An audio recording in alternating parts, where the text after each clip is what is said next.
All right, welcome to the world famous, one time only Jimmy's Cruise Reviews, where today I talk to you guys about a movie I saw on the cruise, so you don't have to. I'm talking about the new Borderlands movie, which I just got done watching. I think it's still in the theater. I got it from my friend's Plex server. Not really sure how he got it, but I watched it. And let me tell you, it's not that great. I would totally recommend not watching this movie. And I gotta tell you, I'm even a fan of Borderlands. I actually really like Borderlands. I've played all the games. My favorite by far is Tiny Tina because I really like the magic spells.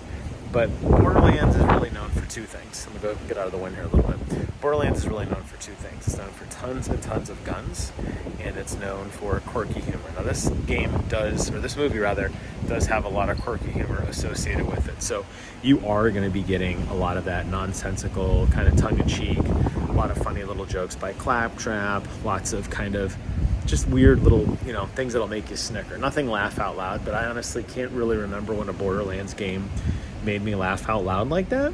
It was really more of like I'd snicker, right? Just like, oh, that's a cute joke, or like Shooty McShootface. Like I'm not gonna laugh out loud at Shooty McShootface. But the guns is what really always made Borderlands to me. Finding crazy weapons that did ridiculous things, like throwing them to reload them and they would turn into an explosive, or sniper rifles that were also minigun turrets. That whole randomizer, I remember they said, was it Randy Pitchford said the billion guns or whatever the modifiers were. You never knew what you were going to get, and that perfect weapon was just one roll away. There's really none of that in this game. I keep saying game because that's what I keep thinking of it as. I totally want to forget that it was a movie. There's really none of that here. Instead, you have this kind of muddy plot of a couple characters from the game, which you will recognize, at least by name, maybe not so much by characteristics or looks or anything like that, but you'll find a couple characters that go on an adventure to find the mythical vault. They're going to go to Pandora. They're going to try to open up the vault and see what's inside. They're going to be chased by a big bad that is not Handsome Jack. It's kind of just a random big bad that has access to one of the mega companies that is there to kind of help out, push the plot along. You will find there are a lot of fun little Easter eggs in the first 10 minutes. The names of some of the weapon vendors. You'll see Marcus and his infamous tour bus.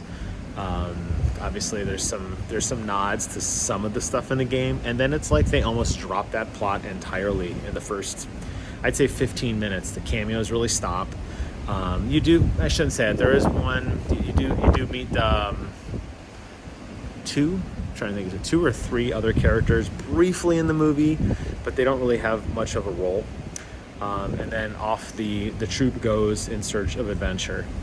The fact that they're able to solve this ancient mystery that has plagued all of Borderlands for like 5 minutes is comical. The fact that they solve the mystery and they're able to essentially go inside the vault is like such a subplot to this movie. It's comical that they just went this route.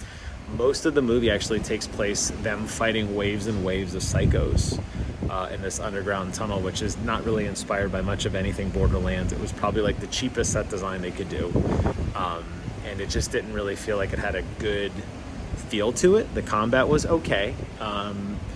The special abilities that you'd expect, like kind of what made Borderlands fun, on top of that really cool gun mechanics that they had, those special abilities don't really matter until the very, very end, and even then they're just so brief that it's kind of pointless, honestly, when you get those like set up. So like I said, it wasn't, I don't know, in hindsight, I wouldn't say it was all that great, to be honest with you. You could skip this movie and you'd be just fine. But I wanted to talk about it because I just saw it, and I planned on watching it here on a cruise where I don't have any internet and where I'm kind of just cut away from society, because I don't think I would watch this any other time. This suffers the same trope that most video games movies do, where they don't know what they want to be. They try to be serious, they try to be comical, but they miss the essence of what the game is. And the essence of what the game is, in this case, is that action and, that intense, like, first-person shooter kind of combat, where you're in charge and fighting waves and waves of enemies using larger-than-life weapons, using larger-than-life specials, finding that cool loot, opening the chest, getting tons and tons of gear, moving on to the next area, finding really goofy NPCs that are quirky, a lot of it doesn't exist in here. Instead, it's just a bunch of actors who are kind of trying to do the best they can with a very limited, dry script. And it was bad. And I'm sad because I feel like Borderlands does have a lot of rich material to work with and a really good narrative to work with, but they didn't get it right here. There will definitely not be a sequel to this. This will not be tried again. This will not be adopted into anything other than video games. And honestly, based on how bad that movie was, I'm okay with that. So do yourself a favor. Don't watch the Borderlands movie. And if you do, watch it on a cruise like me, where you could sit out here and enjoy some beautiful scenery while you're trudging through this hour-and-a-half train wreck of a movie. That's it. I'm going to get back to the final night of our cruise. It has been an absolute blast being out here. Beautiful weather, lots of fun. And we're going to go have a wonderful night and wrap it up. So that wraps up the first of, well, probably in a very long time, Jimmy's cruise reviews. I hope you find this video interesting and informative. Leave a comment below. Let me know if you saw Borderlands and what you thought. Take care of yourselves. And until next time, I will see you guys on the other side. Bye-bye.